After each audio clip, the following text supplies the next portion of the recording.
जिस समय द्रौपदी की साड़ी को खींचने लगा है दुशासन, और तब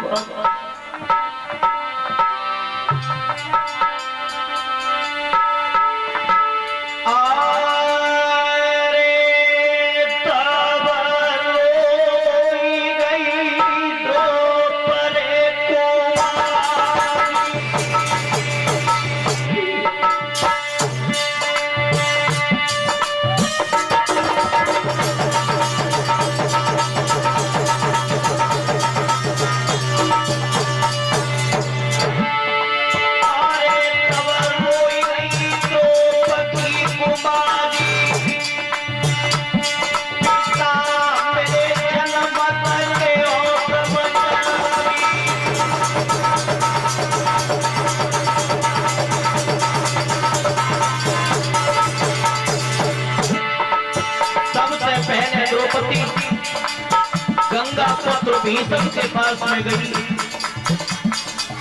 भीष्म के द्वारे पहुंची द्रौपदी।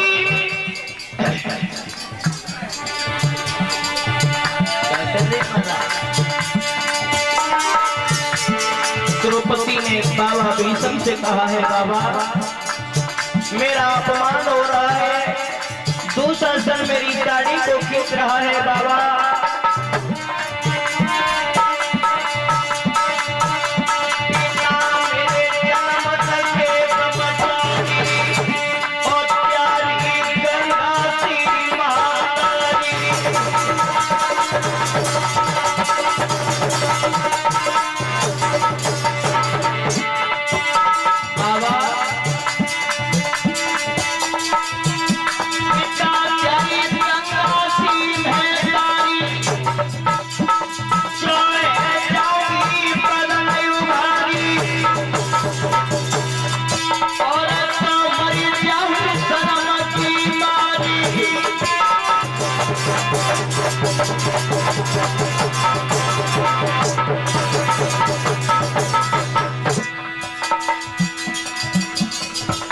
बैठ जा महाराज आराम से।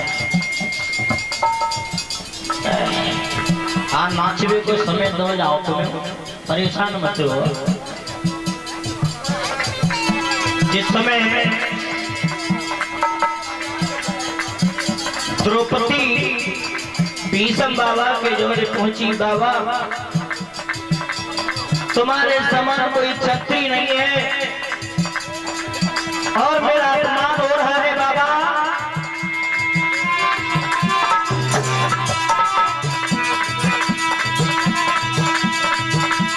पल नहीं देर करिए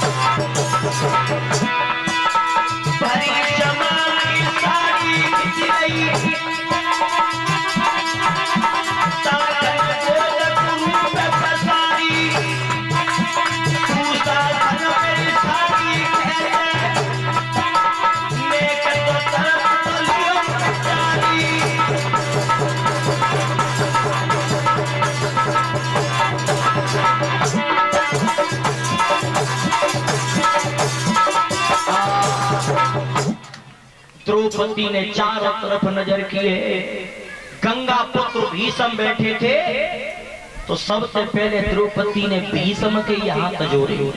बाबा ये पापी मेरी साड़ी को खींच रहा है, मुझे नगिन कर रहा है इस सभा में, तो बाबा मेरी रक्षा करो। भीष्म ने जवाब दो, द्रौपदी मैं दुर्योधन के बंधन में हूं, मैं कुछ नहीं कर सकता। दूसरी बार मदद मांगी है कृपाचार्य पे, कृपाचार्य ने मना कर दिया। तीसरी बार गुरु द्रोणाचार्य के पास में गई द्रौपदी। देखिए द्रौपदी ने सबसे मदद मांगी, लेकिन काऊ ने अपमान को रोक नहीं पाया। तो अंत में द्रौपदी गई है, पांचों पांडव बैठे थे सभा में, पांचों पांडवों के पास में गई और तब द्रौपदी पांचों पांडवों के सामने जाकर के बोली, मेरी मदद करने के लिए कोई तैयार नहीं है, लेकिन अब मैं तुम्हारे पास में आई हूं। तो पांचों पांडव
कैसी निगाह डाले बैठे हो नीचे।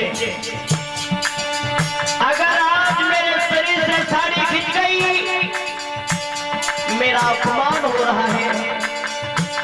ध्यान रखना, द्रौपदी ने और कहा है महाराज सुनो,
पांचों पांडवों से कहा है द्रौपदी ने,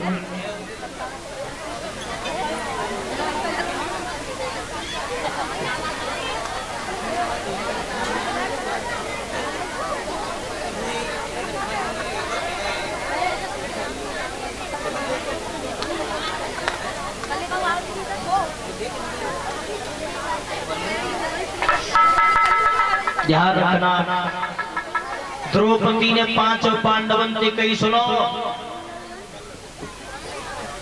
अग्नि पे जो कसम दी जाते है, वह कसम की ने कल तुम्हें सुधे है, याद है? और वो कसम कौन सी होती है? मंडप के नीचे दोनों लड़का और लड़की बरना बरनी के रूप में होते हैं और दोनों पक्ष के ब्राह्मण अग्नि पे हाथ करवाए कि जी कसम लेते हैं कि आज के बाद सुख और दुख में बराबर के साझीदार रहोगे दोनों। लेकिन ब्याह के चक्कर में कसम तो सब खाए जाते हैं, फिर निबंध के तो नहीं है, फिर 10% ना निबरे 10% चले जाओ दबरई में। अब सबसे ज्यादा हाँ जय केस ज्यादा मिलेंगे पति और पत्नी के। लेकिन मेरा देश भारत नमन करता हूँ,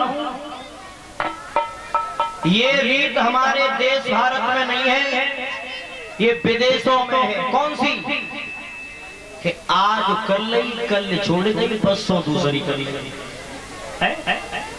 लेकिन हमारे इस भारत में जाग कर्म के लिए कोई जगह नहीं है। अच्छा जी बताओ, देखा होगा आप लोगों ने, लोग वह कहते हैं कि तलाक दे दी। अब औसी कहती हैं अपने पति से कि तुम हमें तलाक दे दो। तलाक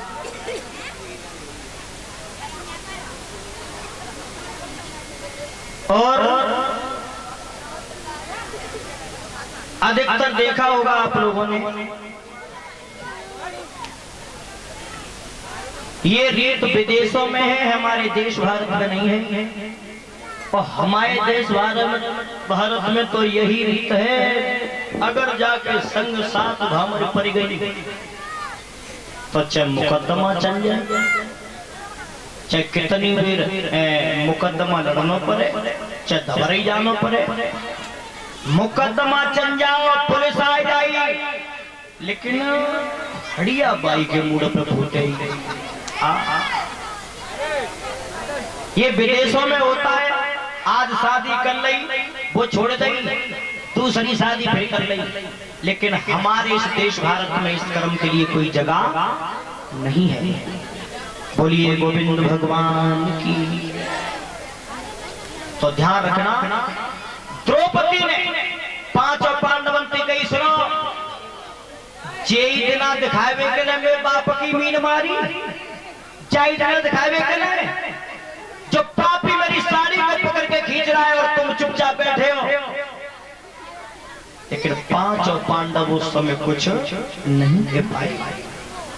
तो ध्यान रखना, दूसरा साड़ी को पकड़ के खींच रहा था। तब द्रौपदी मन में विचार कर रही है कि अब मेरी कोई मदद करने वाला नहीं है। तो अंत में जब सब मददगार दूर रह गए, काऊ ने द्रौपदी की मदद नहीं करी, तो अंत में द्रौपदी ने भगवान कन्हैया को ध्यान करो, दोनों हाथ जुड़ गए। और उस समय द्रौपदी क्या कह रही है सोनू भैया?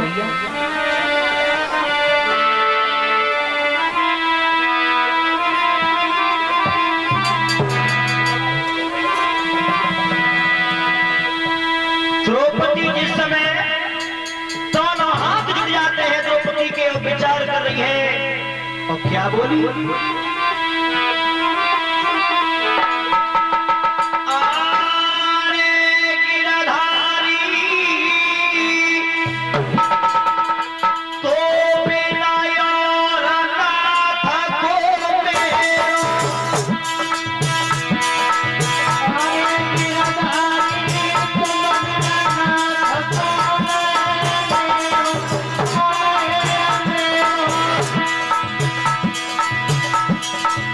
द्रौपदी जवाब देने लगी है, प्रभु